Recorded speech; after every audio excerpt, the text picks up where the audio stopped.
Hey everybody, welcome to another Premiere Pro install guide, and in this one we're looking at overlays.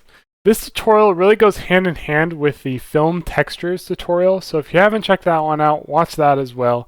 It goes into detail about blend modes, and that's something that we're going to be using here as well. Film textures are actually a subcategory of overlays. Because there's so many of them, we decided to put them into their own tutorial. But here you'll find some similar stuff. In this one, we'll be doing something that only 90s kids will remember. We'll be using some nostalgic VHS overlays. So let me show you this example.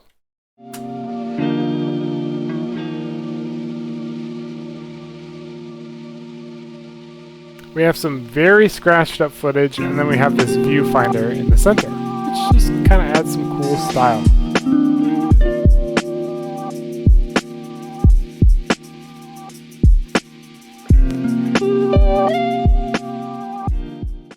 Nice. Okay, so how do we use these?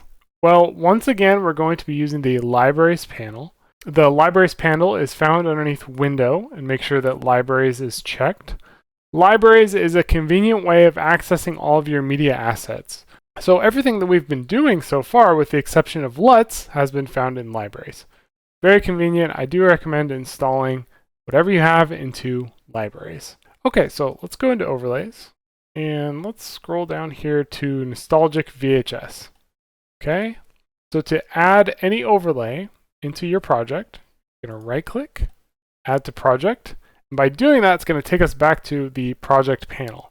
Okay, we're actually now inside of a bin, which is nice because this is exactly where I want this overlay to be. And from here, I can just drag and drop and put this on top of my clip. Okay, this works out pretty well because our overlay is actually a little bit longer than our clip. Now, this isn't the case for all of them. For VHS, this doesn't count up indefinitely. This particular one, it just counts to 5. So you want to pick a shot that's less than 5 seconds long. But these other ones are not necessarily time restricted.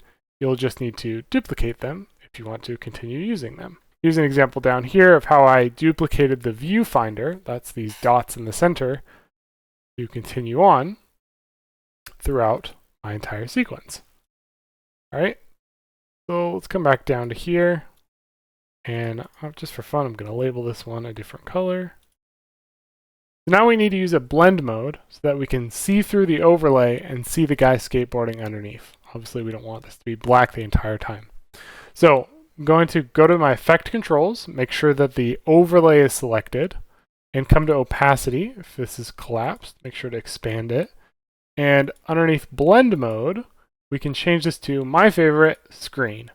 Screen almost always works for me. Doesn't always work, so make sure to try some other ones. Ones that I recommend are multiply, screen, soft light, overlay. These are all good ones. There might be some other good ones as well, but I like screen.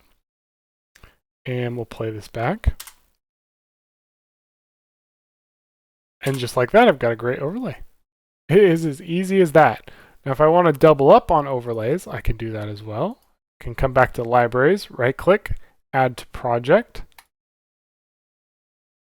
And then I will drag and drop this on top of my footage. Label this one a different color. And I can double up on my blend modes. Try screen for this one as well. And there we go. So at this point, this VHS tape really sucks, and in the 90s, we wouldn't want to watch anything like this, but apparently now, these days, it looks pretty cool. So there you go. There's overlays. I hope you have fun with these and are inspired to create an amazing film. Thanks for watching.